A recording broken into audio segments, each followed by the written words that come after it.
మీరు ఆలోచన చేయాలి. దాని అలజడిని సృష్టించాలని బీఆర్ఎస్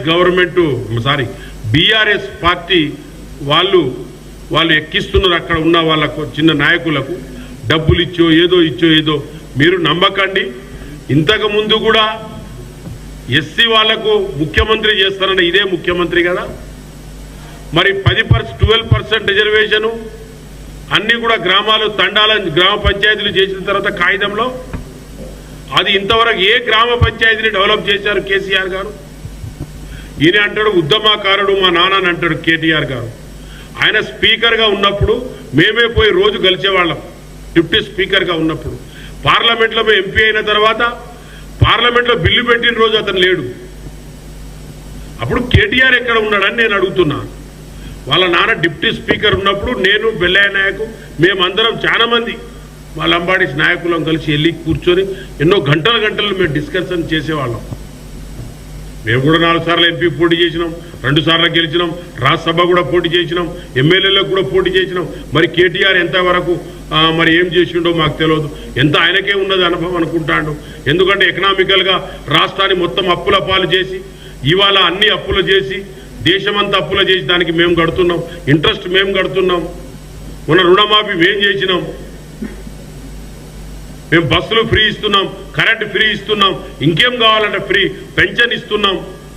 మాకేమన్నా హయ్యర్ బడ్జెట్ వదిలిపెట్టిపోయిన లో బడ్జెట్లో లక్షలాది కోట్లు పోయిన కాళేశ్వరం కానీ ఇంకోటి కానీ మిషన్ భగీరథల దాదాపుగా 1 ఇయర్లా 22,000 కోట్ల రూపాయలు కుంభకోణం అండి. ST sub plan government of India నుంచి వచ్చిన పైసలు ఇవన్నీ కూడా ఈ రాష్ట్రానికి మొత్తం ఇదో గతి పట్టించిపోయిన ఈ పార్టీలో ఉన్న నాయకులు కూడా మాట్లాడుతున్నారంటే ఏం చెప్పాలి? మరి అలాంటి నాయకత్వానికి మళ్ళా ఏదో వీకర్ ఉన్నారు వీళ్లకు ఎగిస్తాం అనే ఎగేస్తున్నారు.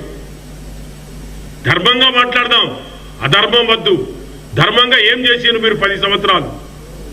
మాకేం డెవలప్మెంట్ చేసిండ్రు? ఎలాంటి స్కూల్స్ తెచ్చిండ్రు? ఎలాంటి కాలేజీలు తెచ్చిండ్రు? ఎలాంటి మాకు ఇచ్చేసిండ్రు? ఉద్యమంలో పాల్గొన్న చనిపోయిన విద్యార్థులు మేము రైతులకు సంఖ్యలు వేశారండి. ఖమ్మం జిల్లాలో మిర్చి రైతులకు సంఖ్యలు వేసి జైలుకు పంపించారు. మేము ఆ విధంగా సంఖ్యలు వేసి జైలుకు పంపలేమే. ఇవాళ నీకు ధైర్యం ఉంటే రండి, ప్రెస్ మీట్ పెడదాం, ఫేస్ టు ఫేస్ కేటీఆర్కు నేను పెట్టుకుంటా రమ్మని చెప్పండి. ఎందుకు రెచ్చగొడుతున్నావయ్యా? చేతగాని పనులు చేస్తున్నావు. మీ తండ్రి చేసిన నాటకాలే నువ్వు నడుస్తున్నావు. ఇంకా ఎంత నాశనం చేస్తున్నావు ఈ దేశానికి? తెలంగాణ ఇచ్చి సోనియా గాంధీ అండి. 60 సంవత్సరాల ఆకాంక్ష మేము ఎంపీలమందరం తలుపులేసి మేము తెచ్చినాం తెలంగాణ, కష్టపడి ఒర్రి మధ్యలో పార్లమెంట్లో రోజు. అలాంటి బంగారు తెలంగాణను వచ్చిన తర్వాత ఎవరు సంపాదించుకున్నారు? ఎవరు చేసిన? మీరు సంపాదించుకున్నారు. దయచేసి వీకర్ సెక్షన్ ఉన్న వెనకబడి ఉన్న వర్గాలకు రెచ్చగొట్టకండి. అది మీకు మంచి పద్ధతి కూడా కాదు. ఒక చేయి నీకు చూయిస్తే మళ్ళీ నీకు చూయిస్తారు. జాగ్రత్తగా ఉండండి.